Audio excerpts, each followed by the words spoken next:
Alright, so hi, and welcome to the West Coast Sports Buckle. I'm Jeremiah. I'm Anthony. I'm David. And we're going to be talking about the Khalil Mack deal? Sign? Trade? Deal? Everything. Trade all and kind re-sign. of in one, and then we're also going to be talking Aaron Donald and, well, the money. Yeah. We're going to be talking about a lot of money today. We can finally close the books on these guys because we talked about them all summer. Gosh, yeah, literally I've talked with you about this same topic for, Yeah. feels like half a year at this point.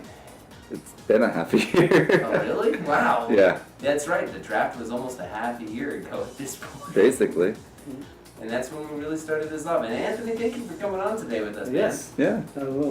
I didn't get my car fixed, but I'm here. No, hey, you didn't have to put the grease on your hands, that's all that matters. I did Yeah. not. I had somebody do it for That's me. why you go to Jiffy. That's why you have a personal mechanic. And I don't. That's why my cars are never working. So anyways, let's get on to the Khalil Mack trade. He was traded away to the Chicago Bears for 2 first-round picks and a bunch of originally undisclosed. There's a lot of information about it now. Yeah. I don't really want to go into that. There's a lot of them. Too A many. lot of picks. Yeah. Yes. That's all it is picks Couple and first Mack. rounders, couple third rounders, 6 rounders, or whatever it is. But Basically, he was traded to the Bears, and then they signed him for an ungodly amount. yes, That is correct. more than he's worth, which we'll discuss. Well, when any person or any player takes up almost a third of your team's cap, that's kind of a problem. Yeah. And honestly, Yeah. that's what I was worried about originally with the Rams. But, But see, I think the Rams signing Aaron Donald when they did was a smart move, because if they would have signed him after this Khalil Mack deal, who knows what Aaron would have done. Maybe he would have held out even longer. $24 million. Mhm. It could have been a $24 million a year contract, and that would have been insane to sign. Well, and we've kind of talked about it, months ago, where as soon as the first person signed, you knew the next person was going to get more. And Right. so it was just kind of like a battle of who can wait out longer. Pretty much. But the Raiders losing in that debacle. I don't think they really lost in this one, because I don't- I've been calling for his trade since the draft. All right, excuse me. I mean the Bears. Yeah. Yeah. Rephrase that. The Bears, I lost. really feel The like Bears lost this. My bad. Not Yeah. the Bears. I'm sorry.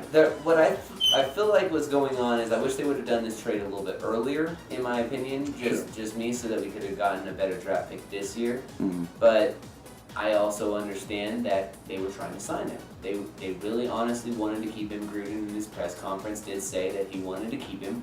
A lot of fans out there have been really upset about this. But even Gruden said in another press conference, what did Mac do for us last year? Yep. And that's what So- I've been saying this entire time. is Yeah. He's not made our defense a top 10 defense. What does it matter? And looking at how much he was signed for, he wouldn't have made this defense that much better, because you do have those young guys performing well in preseason, and I expect them to perform well in the regular season. But the Bears actually signed Mack for 6 years, $141 million, $90 million guaranteed, $60 million for a signing bonus. Oh my god. And see, when teams usually do this, they usually have some kind of reason behind it. For example, Aaron Donald, pay the man. He's got a good defense behind him. He was Yeah. in top 10 defense. He's like 3 he's got- years in a row. He's got a line. He's got corners on the side, safeties in. But he's got a defensive team, and he's got a team that can go to the playoffs and hopefully beyond. Whereas Khalil Mack, what has he done? All right, he's so got some stats. Ready for it? But what? This is what he's done. He's been all-pro at 2 positions in 1 year. He also was the Defensive Player of the Year in a year where Derek Carr had to save his butt about 30 times Yeah. in the season. But It's you, like, you come look on. at Von Miller, who's got a rap sheet. He strip sack, wins the Super Bowl against the Panthers. Mhm. Aaron Donald is Rookie of the Year, Defensive Player of the Year, and his first. And he's been a sack leader in the league, And he's been a too. sack leader in the league. That's Yeah. a big deal. Last year he, I don't know if he led the league in sacks last year, but I know he was at least top 2, and he sat out with the first 2 games. Well, that was- He set up the first game, then he played in the second game, Second but game. kind of sparsely. That Right. was the stats that I was looking at, that Khalil Mack never led the league in sacks, No. ever. Khalil Mack has never led the league in anything. Well, I think Khalil Other than Mack, getting paid too much. Now he does, yeah. Khalil Mack to me was kind of one of those things where it's like, you look at Aaron Donald, and he's doing all those stats, where Khalil Mack was kind of the guy that was allowing other people to make those plays because he was such a disruptive force off the edge, and they're double teaming him, which allowed single one-on-one blocking for other people to make plays. So I mean, I feel like Mack definitely has value. Like, don't get me wrong. For sure. But he's not 141 million. No. Not quarterback money. Yeah. Basically, that's what it comes down to. Is that it's not worth quarterback money. You No. play a guy. You pay a guy like Jared Goff this in the future. You pay a guy like Derek Carr this kind of money. You pay a guy like Aaron Rodgers this kind of money. 103 million. Yeah, Yep. like you pay those guys that kind of money, but you don't pay a defensive player like that. Like Le'Veon Bell's holding out for the same kind of thing. It's like they're just holding out to try to make this ungodly sum. Yeah, and you bring up Aaron Donald, and so his contract was 135 with 103 guaranteed, I believe. I'll pull it up. And well, look at what Aaron Rodgers has done. He's done everything but win the Super Bowl. 135 with 87 guaranteed. 87 guaranteed. Yeah.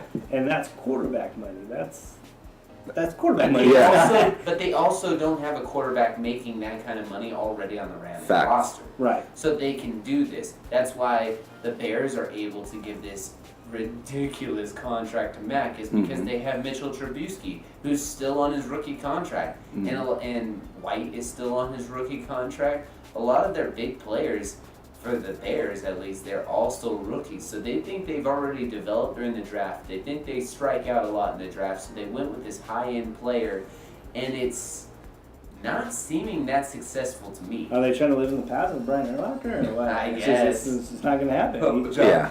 And Well, here's the problem that I Who's the quarterback that played for him those playoff runs that they had? Rex Grossman. There you Rex go, that Grossman. guy. Yeah. Grossman. That's gross to play Grossman. But here's the problem that the Bears are going to have is that, like you brought up Trubisky, right?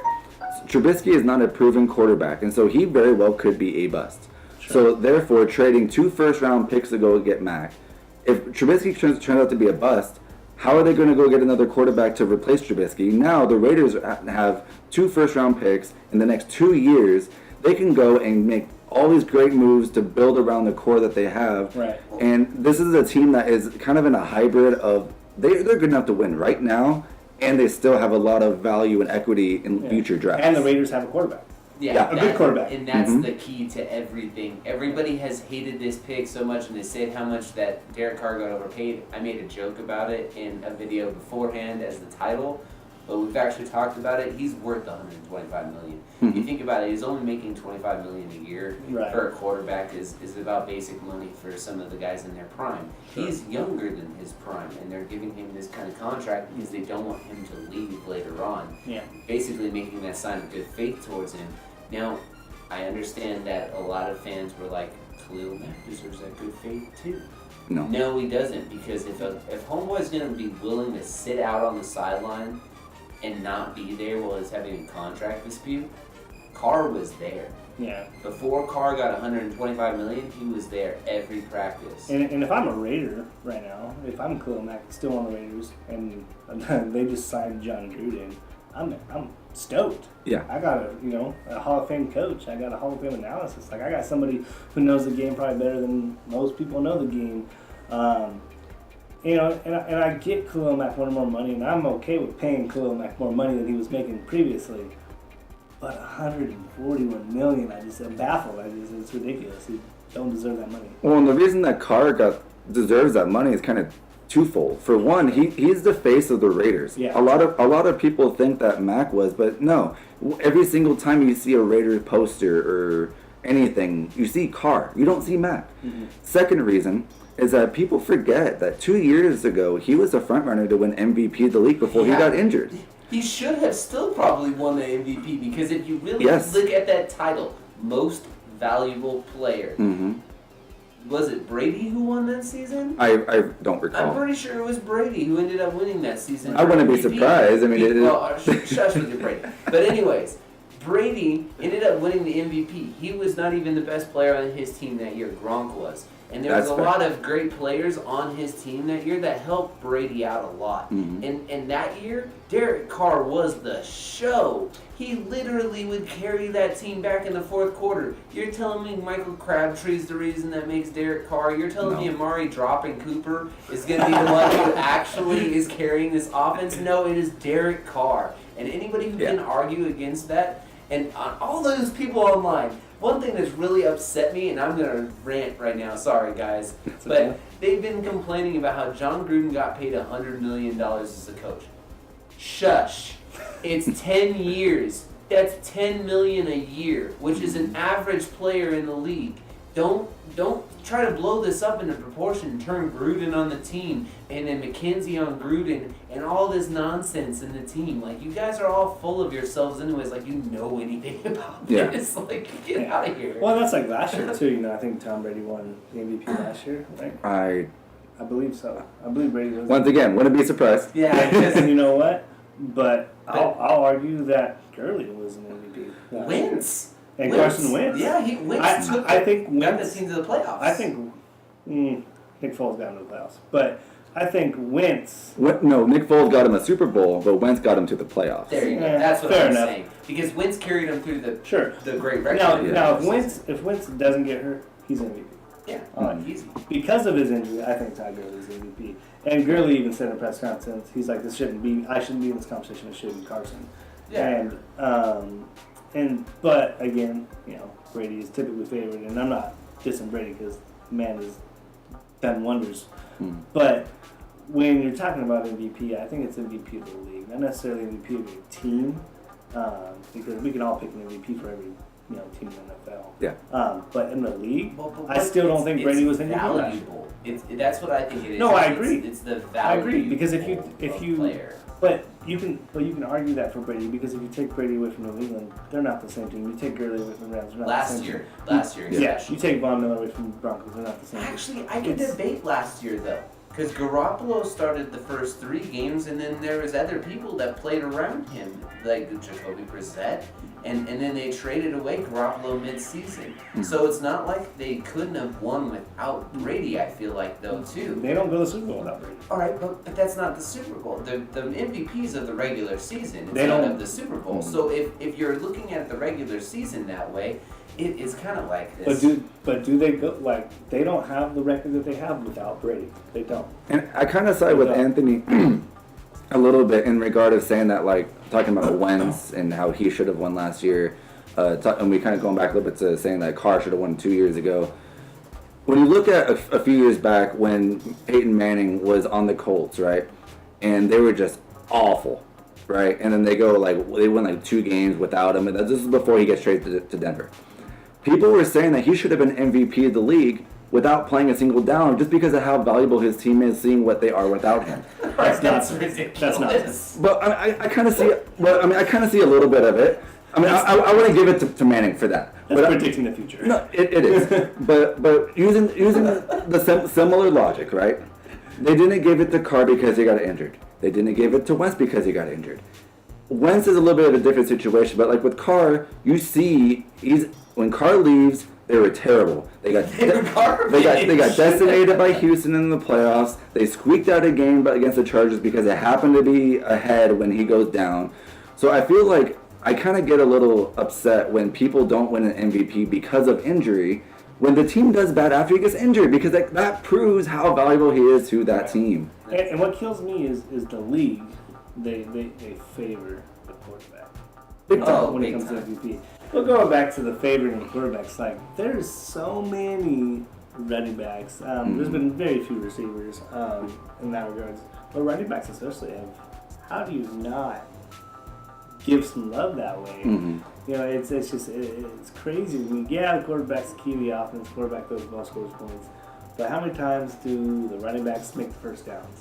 How many times do the running backs break for those long games? How many times does the running back get them in field goal position for them to win the game? A lot of the times. Maybe not as much as the quarterback. We'd have to look at statistics for all that stuff. But it's crazy, man. And that's just even looking at the offensive side of the ball. A couple years back, J.J. Watt led the league in sacks. and he had more receptions for touchdowns than the entire Kansas City Chiefs roster. Doesn't win MVP. Defense player. Yeah. How does a defensive player score more touchdowns and receptions than a team and doesn't win MVP? I don't get it. What did he say? So suck it. Whatever. You and your Mike Trout. No, we're not gonna have that conversation today. David, the Raiders still set. Sorry. Fair enough. I'll talk about that, David. But Oh no, that's Sean. oh, That's Sean. David was on it too, wasn't he? Was he? I thought so. I don't Maybe. know. He probably was. He better have been. Oh, maybe not. No, David's been ignoring us. David, get your ass. It's alright, whatever. That's okay. Well, I was talking to you then. Fair enough. That's why I responded. Okay, since my wife did just say, Are you sitting as kissy emotions with that? I think so. All He's right. giving you kisses. Dang, Sean goes out to Vegas, Yeah, and next he thing you gets know, he's sending us Full kisses. kisses. That's cousin love right there. So that's, what is it, 2 for you and 1 for each of us, or what? I definitely got more. I don't know about y'all, but Fair enough. I think that's how the numbers work. So if you have more and we have less, then that's the numbers. It's Fair 2 enough. and 1, 1. And less. That's unless one you get education 3, right there. And then there's 1 and 1. Y'all- or 1 y'all and split all. one. Yeah, we get half of 1. This is a fucked up conversation. That moment when Sorry, we're trying to divvy out Sean Palmer kisses. This is good. moving on. Yes, rather quickly. Anyways, I know we were going to skip this, but San Francisco 49ers, are they done without McKinnon? No, definitely not. McKinnon was not going to be the focal point of this offense. Jimmy Garoppolo was going to be the focal point of this offense. That's why they traded for him last year. They brought in McKinnon to complement Garoppolo. Jimmy G. Already? And McKinnon was hyped up so much this offseason, kind of a little bit based off of how they run their offense. Anyways, but kind of going on with what I was saying a little bit, San Francisco threw the ball to the running back more than every team in the league last year except for New Orleans. And so I can see why McKinnon was hyped up so much going into the season. But they just brought in Alfred Morris, who has, he hasn't played a whole lot the last couple of years, and so he's going to have a lot of wear and tear still to go on his body. So it's not necessarily like he's going to go, just be this old, running back coming in and, not doing a whole lot. He can still go. They still got Matt Breida, who last year was pretty solid. So no, this team isn't necessarily done. Don't forget, they still have good weapons at receiving. Such as? Well, I know, that's what I was about to say. Okay, Marquise Goodwin, great win, whatever you want to call him. They got older Decent win. Pierre Garçon, Amateur test. Old man. George Kittle. Pierce Garçon did nothing last year. Kittle. The Kittle? tight end that is hurt like half the time. No, he's ready to go week 1, buddy. You are the weakest link. Goodbye. Now, the problem is that people are going to look at this team and go, they actually are done because they're facing Minnesota on the road in week 1. So, I mean, they have such a bad matchup in week 1. How's it go? Here's your I side. know, right? That's what I was saying. But let's look at this for a second. Minnesota is a team a lot of people are picking to potentially represent the NFC for the Super Bowl. I'm not saying they will, but I'm saying, They're going to lose the Rams. well, they're still going to be a top 3 team. Cousins? Dang! Ooh. What are you talking about? Wow. Every playoff run he's ever gone into? Kirk Cousins hasn't had the weapons he's had. Oh, get out of here with his weapons. So, he had Pierre Garçon. He Stephon had- Diggs, he Adam said Thielen, weapons. Dalvin Cook, Kyle Rudolph, top 3 defense in the league. Sean Jackson was on the team with him. What are you naming people that happen to be on the team? So, No, I'm Alfred naming Morris. I'm naming people that were with Kirk Cousins that okay. what happened. So- what happened? Do they win the division? Do they beat out the Rams for the division? Because let's be real, Seattle, No. Arizona is not doing anything. I'm going to stick with my prediction that I said during our Raiders versus Rams battle, Okay. which was that San Francisco will be the best team in the NFC not to make the playoffs. I don't think that's necessarily indicative of a bad season. Okay. I just happen to think that they're not going to get in there, but they're going to be deserving to get in there. What's the record? At the end of the day, after week 16, what's the record? I changed my 9-7. for this. 9-7. I think they're still going to have a winning season. They're going to be a solid club. They're just not going to get squeaking. That's all. The NFC is tough. I think they go 7-9. And I was gonna say the same thing. I think they go 7-9. Crazy. Now let me ask you a question. Sure. If San Francisco, I know it's a what if. If my sister had balls, she'd be my brother. I get it. But if San Francisco was in the AFC, do you still think they go 7-9? Because the AFC is significantly weaker than the NFC. I still think they go 7-9. I still think they would too. At best 8-8. Because they're Well, that's middle not of far off the, what they're I'm saying middle of either. the pack No, team. no. They're middle of the pack team now, especially without the without a running back that's going to be solid week 1. Mhm. I could really see them taking a lot of steps back, especially the first 2 weeks. Mm. Like if you think about it that way, the first 2 weeks being down 0-2, and when Garoppolo, who was perfect as a quarterback. What is the team gonna think at that point of Garoppolo and everything? Is this gonna be the decomposition that's gonna like completely explode San Francisco and show that Garoppolo is really not that good of a quarterback? Like there's that big probability this season. 7-9 is me being hopeful for them right now because there's too many chaotic things that can happen Well, you this got season. to remember, Arizona's not a good club, and so they're going to play them twice a year. Those should be 2 easy But their wins. defense is still solid. They lost Tyrann Mathieu, which was a heartbeat of that team. But Yeah, they but still- On have defense. players. And they still got David Johnson. They A do. very, very, very healthy David Johnson.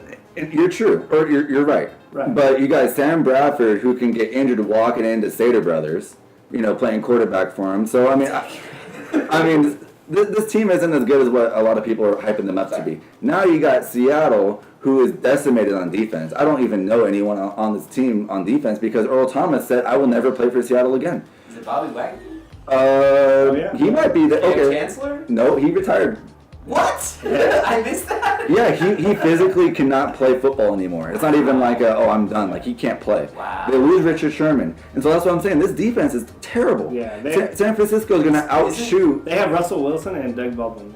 And Doug Baldwin already said last week, I will not be 100% the rest of this year. Yeah. Wow. And they have Tyler Lockett, who I think has great potential. He did get a big signing. Yeah. 3-year, $31 million, I He's believe. a young buck. He's still got good potential. I think that he can have a breakout season with Russell Wilson.